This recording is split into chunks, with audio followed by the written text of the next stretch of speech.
Namaste. Aloha.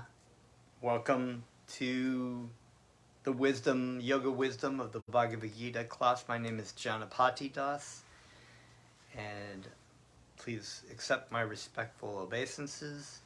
Thank you so much for joining in tonight that we're going to discuss the wisdom of the Bhagavad-gita, and so I'd like to offer my respects to you. I'd like to offer my respectful obeisances unto my spiritual master, Jagat Guru Siddha Swarupananda Paramahamsa Srila Prabhupada. Nama Om Vishnu Padaya Krishna Prastaya Bhutale Srimate Siddha Swarupananda Paramahamsa Iti Namine. And I'd like to offer my respectful obeisances unto Bhaktivedanta Swami Prabhupada. Nama Om Vishnu Padaya Krishna Prastaya Bhutale Srimate Bhaktivedanta Swami Iti Namine. And so I would like now to actually start our class off with some hearing and repeating of Krishna's names. The most holy and wonderful benediction for all of humanity.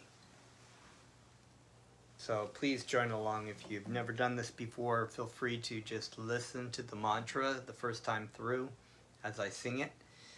Let it take it into your heart, meditate upon it, let it rest there, and the second time through you can join in, sing along with me.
Hare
Haribo.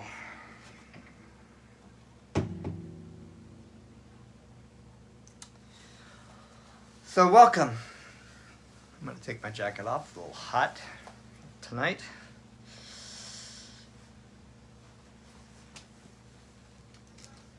So I'd like to actually begin this class by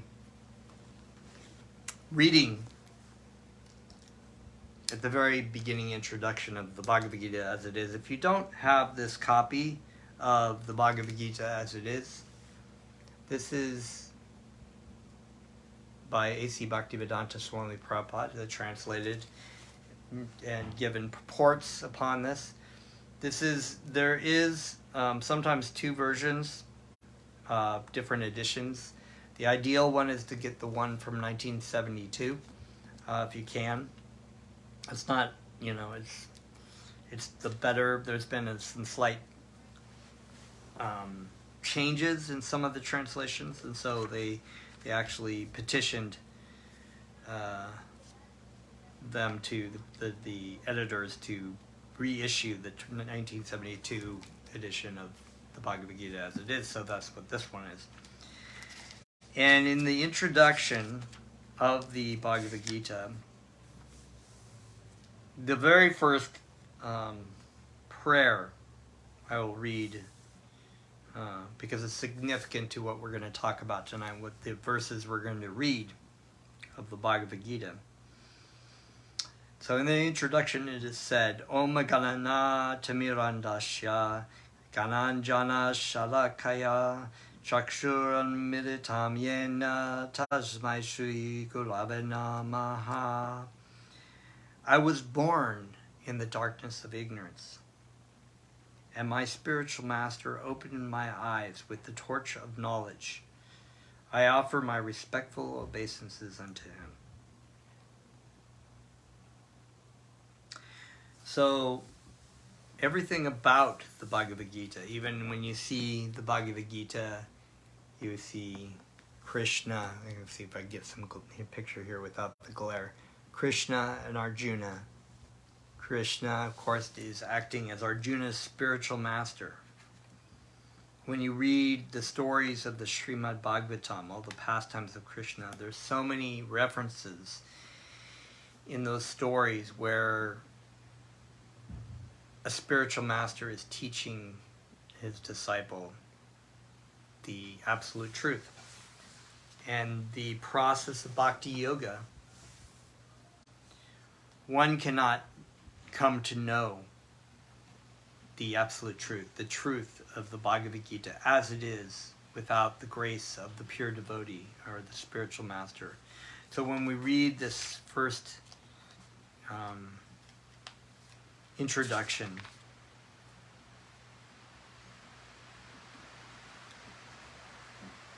we are offering respects to our spiritual masters, not just my spiritual master, Jagat Guru, Siddha Swarupananda, Srila Prabhupada, but the whole lineage of spiritual masters and all the way back to Krishna. Because this information that when I'm reading the Bhagavad Gita as it is, I have no knowledge on my own. I have no fantasies that in my head that I've created from my own, mental abilities, which is very much lacking, actually. Everything is given to me by the grace of my spiritual master and the spiritual masters in the lineage, in our Gaudiya Vaishnava Sampradaya, or the lineage of spiritual masters. So my spiritual master received this information from Bhaktivedanta Swami Prabhupada. And Bhaktivedanta Swami Prabhupada received it from Bhaktisiddhanta Saraswati Prabhupada. And Bhaktisiddhanta Saraswati received it from Gaura-Kishore-Das Babaji. And Gaura-Kishore-Das Babaji received it from Bhaktivinoda Thakur. And so on and so on. So this is, you will see that this information is not changed, it's not altered, it's not some kind of fantasy. There's so much information about meditation and yoga and spiritual whatever it might be, but if you really kind of wash the varnish off of it, right? If you try to get to the depth of a lot of this information out there on the internet as being referred to as the absolute truth, you'll see that there is no lineage of spiritual masters usually, and it's just somebody who's read a lot of books or taken workshops and is charging money, maybe charging money, for a nice trip to Tahiti, or where you have yoga and all these things and learn about spiritual truth. But when you really hear from these people, you can tell that they're not genuine. They're not real spiritual masters. It's like when I first heard my spiritual master and listening to him, it was exactly like, here's a torchlight, because hearing from a bona fide spiritual master is it is enlightening. If you have that heart for that, if you are wanting to know that absolute truth, you can hear that Krishna will give you that mercy through the spiritual master. And our world that we live in is in the darkness, ignorance, because as we've read in the Bhagavad-gita many times before, even a very simple knowledge, the simple knowledge of who are you, people don't really understand. They think, I am this person, I am this age, I am this race, I am this sex, I am this sexual identity, I am this, this is how I look, this is what country I'm from, this is who I am. But these things are superficial designations of our body and our mind, which, as we learn from the second chapter of the Bhagavad-gita, that the body and the mind are just temporary dresses for the living entity moving through the spiritual world, trying to find happiness, trying to find his way back home to Krishna, in very much like this cave, right, of material life, with no light. And until they really inquire, why am I here? What is the purpose of my life? I need to know. They will be constantly going through the cave one way or another, looking for the light. And the spiritual master comes with the light of knowledge, with the torch of knowledge, which lights up everything within their heart.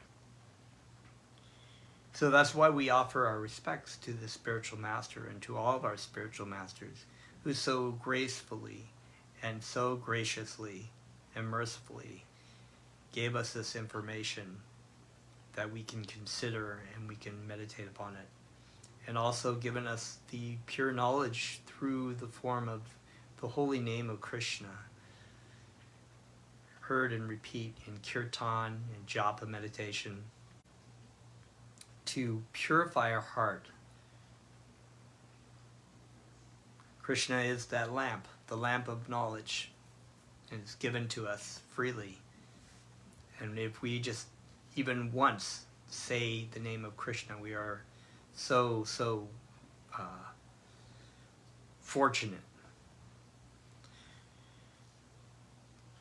So that is a prayer that I think is very fitting to what we're going to read tonight. And that is from chapter 10, text. Let's see here. I'm going to start with text 9. I'll attempt my Sanskrit here. Sorry, I'm not a Sanskrit scholar, but I'll read it because it's very nice. Machita madgata prana bodha yantaha parash param kata yantash cha mam nicham tushanti cha romanti cha. Translation. The thoughts of my pure devotees dwell in me. Their lives are surrendered to me, and they derive great satisfaction and bliss enlightening one another and conversing about me.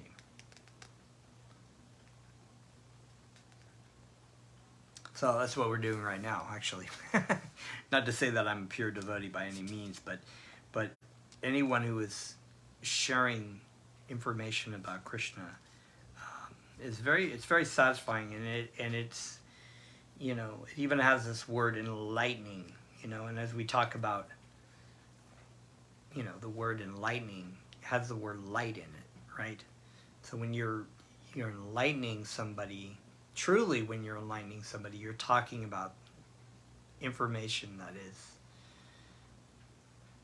there to enlighten them, or to shed light into the darkness of their ignorance in this material world. So it's very nice. This is a very nice verse. Pure devotees, this is a purport by His Divine Grace. Pure devotees whose characteristics are mentioned here engage themselves fully in the transcendental loving service of the Lord. Their minds cannot be diverted from the lotus feet of Krishna. Their talks are solely on the transcendental subjects. The symptoms of the pure devotees are described in this verse specifically. Devotees of the Supreme Lord are 24 hours daily engaged in glorifying the pastimes of the Supreme Lord. Their hearts and souls are constantly submerged in Krishna, and they take pleasure in discussing Him with other devotees. I'm going to read on here. This is a really wonderful purport.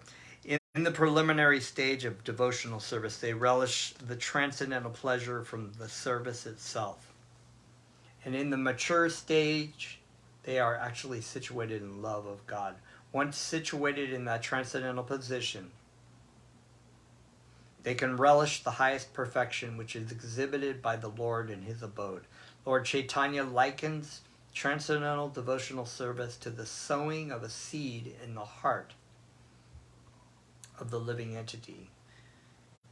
This is also referred to in the scripture, the Chaitanya Charitamrita. And the seed of devotional service is given to the devotee who wants to receive it.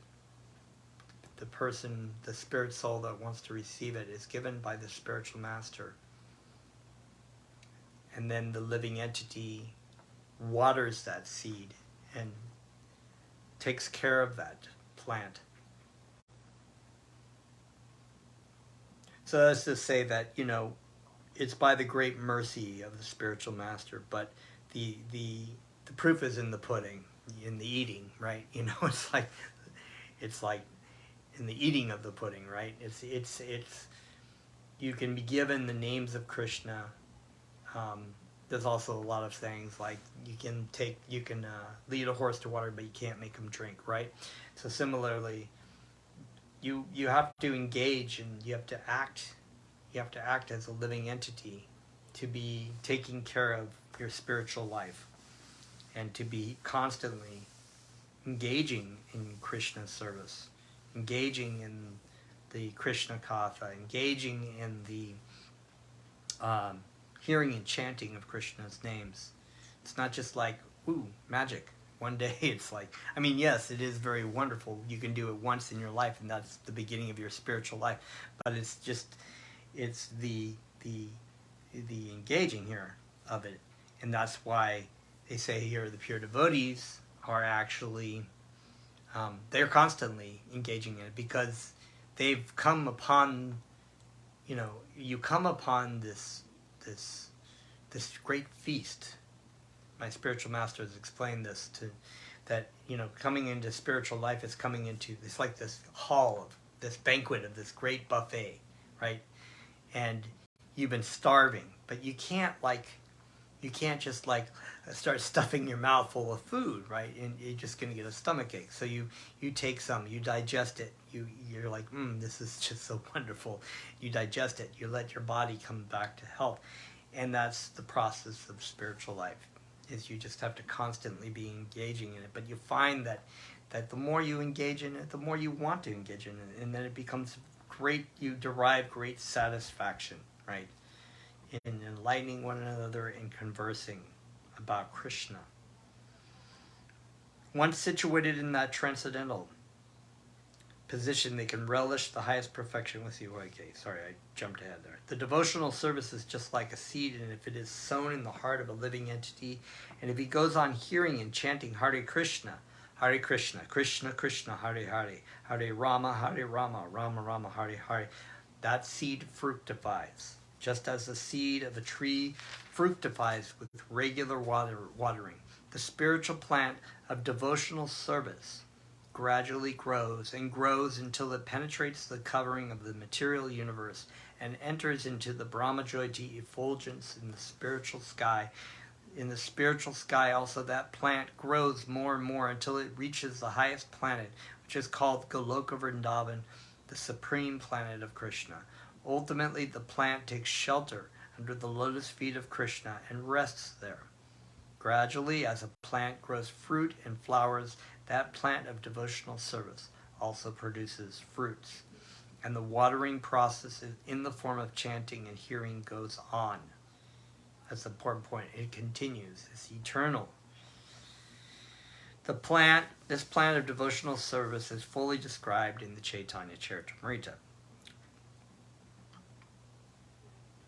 So, let me read on to these other verses. So, text 10. Tesham shatata yuktanam bhajatam priti purvakam dadami buddhi yogam tam yenamam upayante te.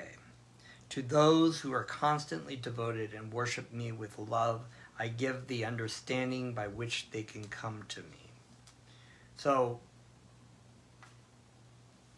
in our process, when we come into spiritual life, we've been in the material world a very, very, very, very long time. Nobody can estimate how long. It's said that the living entity who's in the material world is Nitya Bandham. In other words, they are constantly bound in the material world. Nitya can mean eternally, but obviously it's not eternal, but it's a very, very, very long time. Mind-blowing long. Nobody can know how long we've been here trying to play God. Trying to, life after life after life after life. Just coming in and out of different bodies, not always human, sometimes maybe dogs, sometimes monkeys, sometimes bugs, who knows. But that the person that engages in the practice of sadhana bhakti means the practice of bhakti yoga, because we may have been beaten up quite a bit through many, many lifetimes, and not quite gotten the point, but maybe we come to a life and we were fortunate enough to come into contact with a pure devotee, or to hear the names, or even to say the names of Krishna. And that doesn't mean necessarily that everything is magically changed, right? We've been conditioned life after life to just be seeking in this material world, thinking that, even though if we really have some common sense, if we really think about it, we know it never adds up, right? It never adds up. That promise that, when you're a teenager and you're like, I can have that girlfriend. Oh, I've always wanted, have a girlfriend. Or if you're a girl, you want to have a boyfriend, and you think, he's so sweet, he's so wonderful, and then you get with that person, and then you just find maybe initially it's kind of sweet, and then it goes downhill really fast. You think, that was definitely not the person for me, but the next person is the person for me. And because we are, as spirit souls, constantly looking for Krishna. So that could be applied to anything, whether it's the girl or the boy, or that job will make me happy, or if I travel to that country, it will make me happy, or if I get that car, it will make me happy, or so many different things. If I eat the vanilla ice cream cone, it will make me happy. It's just one thing after another, and we just constantly go, that didn't make me happy, but in our mind is thinking, try this thing. And then the advertisers, of course, they got on. They know that nobody's really happy, but they know that people want to be happy, so they just manipulate, and people are so brainwashed. They just think, oh no, I'm in control. No, these people are like dragging you by the neck with your dog leash from one thing to another. So they take your money as you go along, and you're trying to find your happiness in trying all these different things. So the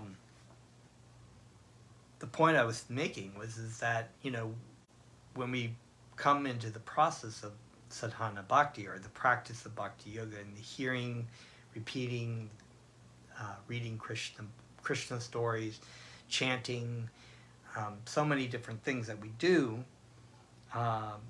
it's a practice because we don't really want to do it. We are conditioned to try to find things elsewhere, but we find that there's some attraction there, so we just keep going at it. So those people who are devoted, the more you do it, the more you become devoted to it, and the more you become devoted to it, the more Krishna gives you information, because Krishna is a person. Krishna is your ever well-wisher and the best friend and dearest father and mother and child, everything. Krishna is your best well-wisher. He wants you to come back and have this loving relationship, which is the Bhagavad-gita. This is the Song of God. This is our relationship with Krishna. He wants you to come back. But, you know, when you love somebody, you know if they do not want to be with you, then you're not going to force them. So many people think, oh, well, why does God not force us to love him? Why does he make things so unpleasant in this material world? Well, the material world is known as Marcha Loka. It's the planet of death, right? It's a temporary place because it's not our home, but it's an attempt to come and try to fulfill our happiness and desires, but it never does. And until we come to the point and realize that we had a good thing and we gave it up. So in this verse, this is from Bhaktivedanta Swami. In this verse, Buddhi Yogam. Buddhi means intelligence, right? Buddhi Yogam is very significant. We may remember that in the second chapter, the Lord instructing Arjuna said that he had spoken to him of many things and that he would instruct him in the way of Buddhi Yoga. Now, Buddhi Yoga is explained. Buddhi Yogam itself is action in Krishna consciousness. That is the highest intelligence. So, like I was saying, this point of like, you can hear things, but it's all in the applying. Your spiritual master comes to you. Here's the information. Here's what you need to do to come out of that cave of the material world. Here's you chant Krishna's names. You chant your rounds. You chant. You try to. You may come in with so many attractions. Just chant. When you come to chanting, it's not like, oh, suddenly you have to give up all these things and then no, it's just come and chant. The chanting will purify you so that you start to drop the things that are not helping you in this material world. Whether it's, we're not supposed to eat meat, fish, or eggs because Krishna doesn't accept those things. It also clouds our consciousness and keeps us away from Krishna. We don't drink alcohol and intoxicants. Not because it's just bad, but it is bad, but also because it keeps our consciousness clouded. So there are different do's and don't do's, but initially we start chanting, right? And then we, okay, the more we apply that, the more we try to keep those other things, the more we want to apply, keep Krishna in our life. And that is what Krishna consciousness is. It's making your life a meditation. That's how, meditation is not a thing that you do ultimately in between breakfast and between work. Or in between breakfast and Netflix or something. Meditation is your life. You can make meditation your life. And that could be even doing things that you would think, wow, this is, what's the difference between that. Arjuna was a warrior. He had to go out and he had to kill people. He had to shoot their heads off with arrows. He had to, slaughter people and animals, elephants on the battlefield. That was his service. But he did it for Krishna. He wasn't doing it in the sense that, because that was the question that he proposed in the beginning, right? That was the question he said, I don't see the value of taking this valuable kingdom, of being in charge of this kingdom, if I have to kill all my family members for it. Why is it important? But Krishna said, these family members are all living entities, and they're going to die whether they fight in the battle or not. I want you to fight in this battle. I want you to engage in this battle. Do it as an offering to me, and don't become attached to the results. You're just doing it as an offering to me. Just surrender unto me. Abandon all the varieties of religious thought, of different rituals, and surrender your life to me. That's what this means, And surrender. I remember thinking way back when, thinking kind of arrogantly, well, I don't want to surrender to anyone. I don't want anyone above me. Not realizing that was, just like a child being in your mother's arms, I'm independent. I can do it on my own. Really. We don't really do a very good job of doing things on our own, right? We're getting whipped around, and then we're just like a little whimpering baby when we just get beaten up by material life. This person, our partner dies. We lose our job. We are in a war. You think about like Ukraine and Russia. They're having this war, right? And one day you're enjoying life and doing business, and next thing you know, you're being bombed. It's like, and you have to become a refugee and go to another country because you're being bombed. Or you maybe, like World War II, where their families got split up. Just suddenly, all of a sudden, I'm independent. Oh, then your whole family is being split up, and you're in the concentration camp, and all of your materials have been taken, and you're about to go take a shower. I mean, that's the reality. Bhaktivedanta Swami, who translated this book, said that there is danger. Anybody who doesn't think that there's danger at any point in their life is foolish, is the fool number one. You should always act as if this world is dangerous, and if you take shelter of Krishna, you are protected. So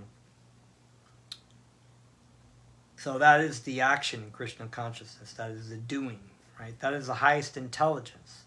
It's not intelligent. You can be learning all kinds of different kinds of intelligence of things you think are intelligence. How does this dung beetle from Brazil mate with this other dung beetle?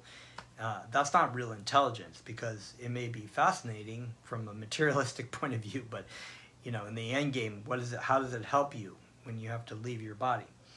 So no, this is action in Krishna consciousness, learning about who am I, why am I here, what's the purpose of my life, what's my relationship to God, what's my service to God, what happens when I have to leave this body. That's real intelligence. Not very many people actually act on a very high intelligence. Buddhi means intelligence, and yogam means mystic activities or mystic elevation. When one tries to go back home, back to Godhead, and takes fully to Krishna consciousness and devotional service, his action is called Buddhi Yoga. In other words, Buddhi Yogam is the process by which one gets out of the entanglement of this material world. That's real intelligence right there. That's real intelligence. Nobody else is really, to really sit there and say, how do I solve this problem? How do I solve this problem? I'm unhappy in this material world. I don't know who I am. I'm afraid of death. And a lot of times people will say, oh, when you die, it's just over. And, people just create this idea that there's something afterwards just because they're afraid of death. No, everybody's afraid of death. And when those are the people, the great atheists of the world, who are crying out at the end of their life because they're just in great fear of not even, I mean, to be annihilated, you would think, well, it's just going to be over. But because you exist as a spirit soul, you know that you exist. And the idea of annihilation is fearful. It is extremely fearful. So nobody is afraid, is not afraid. Unless, of course, you understand, you have knowledge. No, aham brahmasmi, I am spirit soul. I am eternal. I am not this material body. I am not this material mind. I am a lost spirit soul. I am part and parcel of the Supreme Soul, Sri Krishna. My eternal service, my eternal function is to be in a loving relationship of service to Krishna. That is my eternal function. That's my home.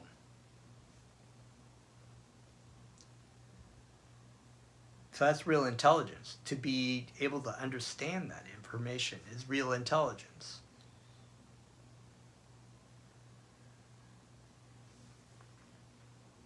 Anything else is not intelligence. If you really analyze it. Because you can be deceiving yourself through your whole life, and people are constantly diverting their attention away from the fact that they're going to die, and they could die tomorrow. Anybody, there's no guarantees that you're going to live forever, live 90 years. We don't even know what's going to happen. There may be a nuclear war.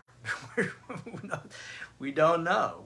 There may be an asteroid that hits the planet. We don't really know. We have no way of really seeing what's going to happen. That's why we constantly should think there is danger at every step. We need to always take shelter of Krishna. Please, dear Krishna, give me shelter, give me protection. Help me remember you. Help me remember myself. Let me act on that planet, on that plan. Sorry, let me act on that plan to learn that, to cultivate that relationship, that understanding, that information. Everything else is so trivial. What Netflix show am I going to watch? Who won the Super Bowl? Did Rihanna do a really great show or not? I mean, it's like, God, I mean, the president is bad. The president is good. These people are crazy. This people is blah, blah, blah, blah, blah, blah, blah, blah. How's the weather today? It's like, my spiritual master has always said that the greatest lesson can be learned on the playground, and that is the seesaw. When you're on a seesaw, sometimes you're up and sometimes you're down. Sometimes you're up and sometimes you're down. And that is the process. Winter and summer seasons, always going up and going down. You're thinking, oh, I'm coming up. Oh, my candidate won. Or my team won. Oh, my life is good. And then you're like, oh, wait a minute, hold on, what's going on? Oh, my girlfriend just left me. Oh no, I lost all my money. Oh no, I wrecked my car. I don't know how am I gonna eat today. Oh, but things are going pretty good again. He said that the best place to be is equilibrium. When it's up or down, chant Krishna's names. Always think of Krishna, regardless of what's going on materially in their world, because it will constantly change. Anyway, I'm going to continue on. We're running out of time here. There's so many beautiful things. And I want to read this last verse from text 11, which goes back to our opening prayer. I was born in the darkness of ignorance, and my spiritual master opened my eyes with the torchlight of knowledge, right? I offer my respectful obeisances unto him. This one, Tesham evano kampartam, aham agana jam tama, Nashami atma bhavashtyo gana dipena bhashvata. Out of compassion for them, I, dwelling in their hearts, destroy with the shining lamp of knowledge the darkness born of ignorance. So beautiful. Why does Krishna's always there in our heart, waiting for us to say, you know, why am I here? Please, God, help me. Out of compassion, Krishna has greatest compassion, and the devotee of Krishna is in great pain watching people self-inflict the pain upon themselves by being in the darkness of ignorance. It's painful. Every day, you know, I'm just like looking at things that go on in the material world and what happens in the material world, and it just breaks my heart. It really does. So Krishna, out of compassion for them, dwelling in their hearts, he's there in our heart, destroy the shining lamp of knowledge, that torch of knowledge, the darkness born of ignorance. Because without darkness cannot stay. What's that? Martin Luther King said that? Where there is light, darkness cannot stay, or something like that. So I'm going to read a little bit of this purport. If you get a chance, I would read these purports because they're so beautiful, so right on. The Lord tells Arjuna that basically there is no possibility of understanding the supreme truth, the absolute truth, the supreme personality of Godhead simply by speculating. For the supreme truth is so great that it is not possible to understand him or to achieve simply by making a mental effort. Man can go on speculating for millions of years, and if he is not devoted, if he is not a lover of the supreme truth, he will never understand Krishna or the supreme truth. Only by devotional service is the supreme truth, Krishna, pleased, and by his inconceivable energy he can reveal himself to the heart of the pure devotee. The pure devotee always has Krishna within his heart. Therefore, he is just like the sun that dissipates the darkness of ignorance. This is a special mercy rendered to the pure devotee of Krishna. So the devotee of Krishna can transmit the information. He's the external manifestation of Krishna. He can, because he is completely 100% unalloyed devotion to the Supreme Lord. He's surrendered completely, as Arjuna does. His knowledge is non-different. That's when Jesus says, I and my Father are one. I and my Father are one in will. So Jesus Christ is also similar. He's completely dovetailed his life to God, and therefore he can transmit what God is saying. Due to the contamination of material association through many, many millions of births, one's heart is always covered with the dust of materialism. But when one engages in devotional service and constantly chants Hare Krishna, the dust quickly clears, and one is elevated to the platform of pure knowledge. All glories to the Sankirtan, hearing and chanting of Krishna's names, which cleanses the heart of all the dust accumulated for years together. This is Lord Chaitanya's prayer, right?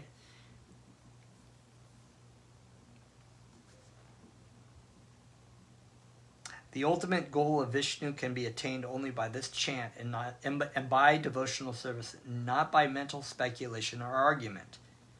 Although the greatest devotees, because in this purport they're talking about the Mayavadi philosophers who thought that people who chant Krishna's names are sentimentalists and don't have any real intelligence. But actually we've disproven that by the idea of Buddha Yoga, right?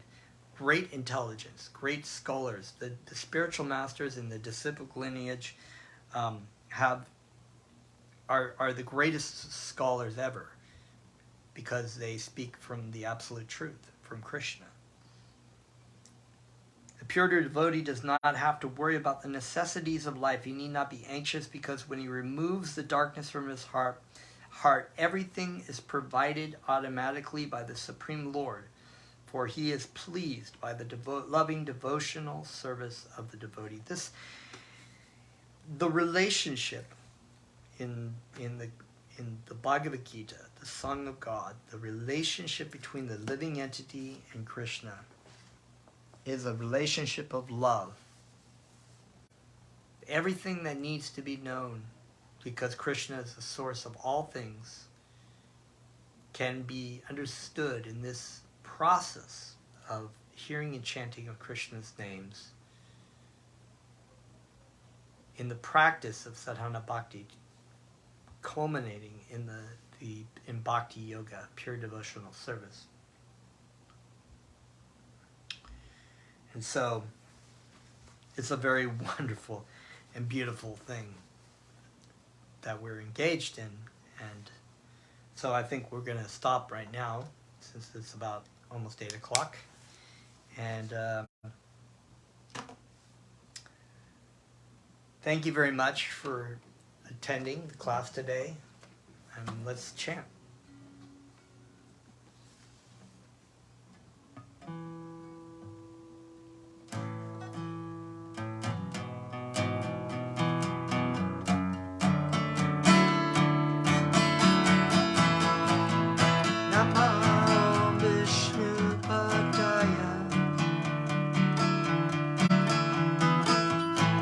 Krishna prastaya bhutale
And that is the end of the class. So thank you very much. Feel free to make any comments, or if you have any questions, drop them down in the comment section.